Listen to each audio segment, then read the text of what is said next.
The city never really slept. From the windows of the Cross Industries Tower, Manhattan glittered like 1,000 promises just out of reach. Beautiful, dangerous, and never quite real. Adrian Cross stood before the glass, his reflection merging with the skyline, his expression unreadable.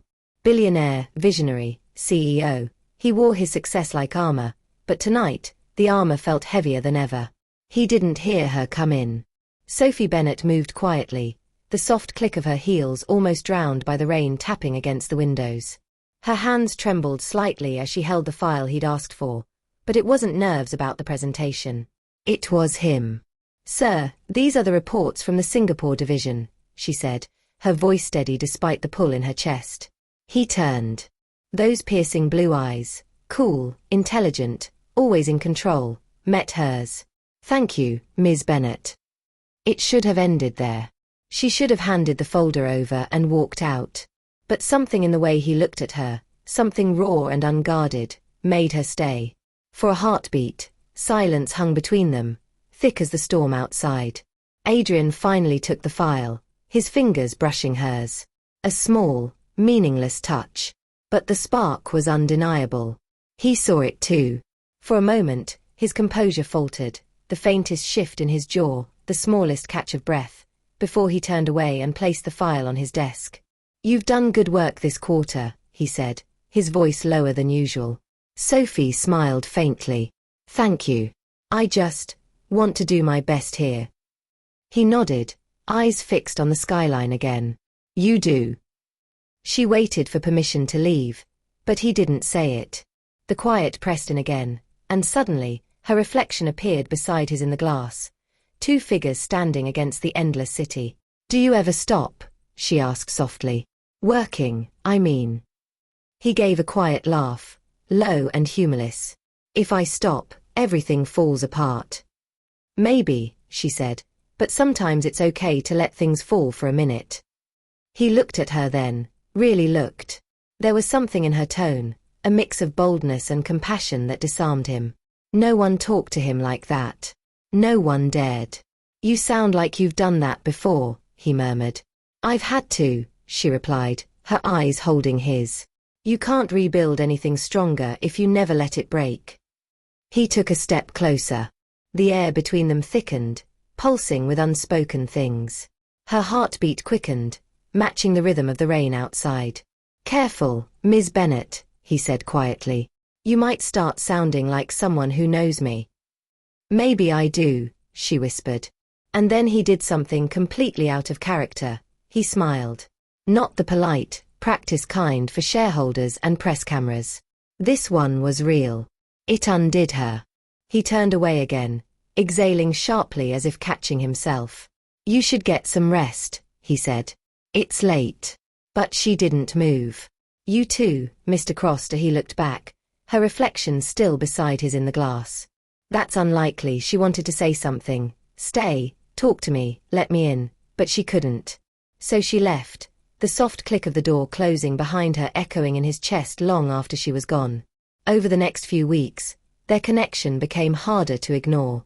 Late-night meetings, shared glances, conversations that lingered too long. Sophie tried to bury her feelings beneath professionalism. She'd worked too hard to lose focus now.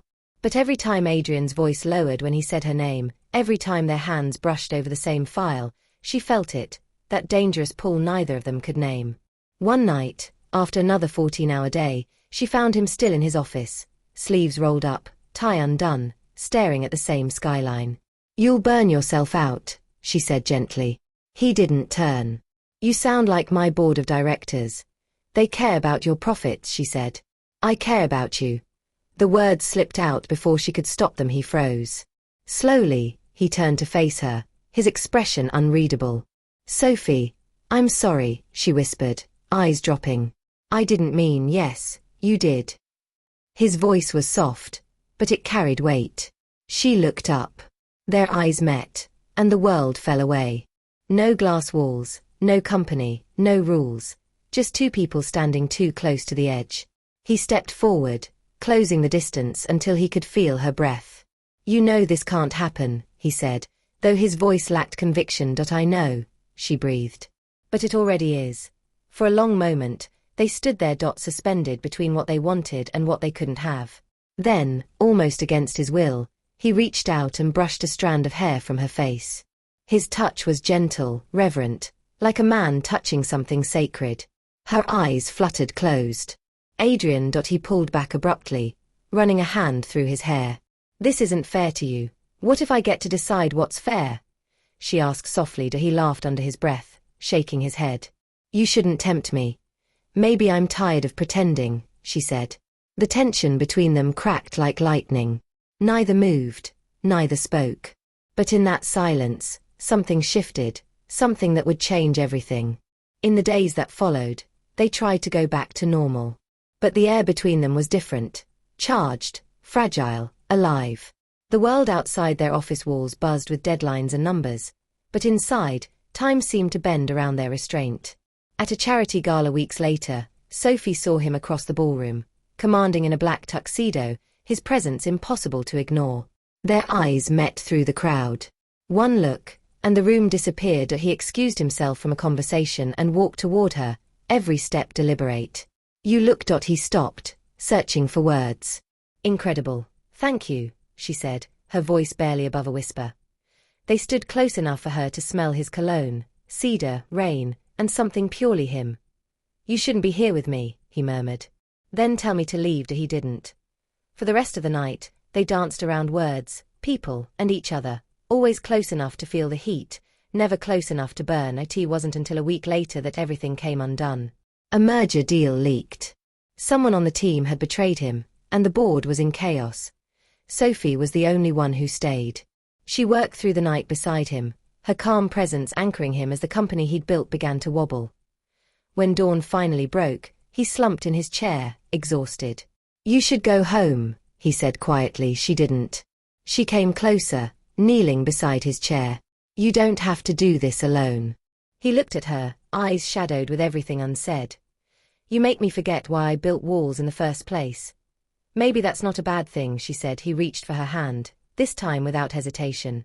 Her fingers intertwined with his, and something unspoken passed between them, something deep and irrevocable. For the first time in years, Adrian let himself breathe. Months later, the crisis was over. The company stabilized. But something far greater had shifted beneath it all. A man who'd learned how to feel again, and a woman who refused to give up on him. One night, as they stood once more by the window overlooking the city that had seen everything between them, he turned to her. I used to think love was a distraction, he said softly. Now I think it's the only thing that ever made me human. She smiled, eyes glistening. Then I guess it's a good thing I distracted you. He pulled her close, their foreheads touching, the skyline glittering behind them.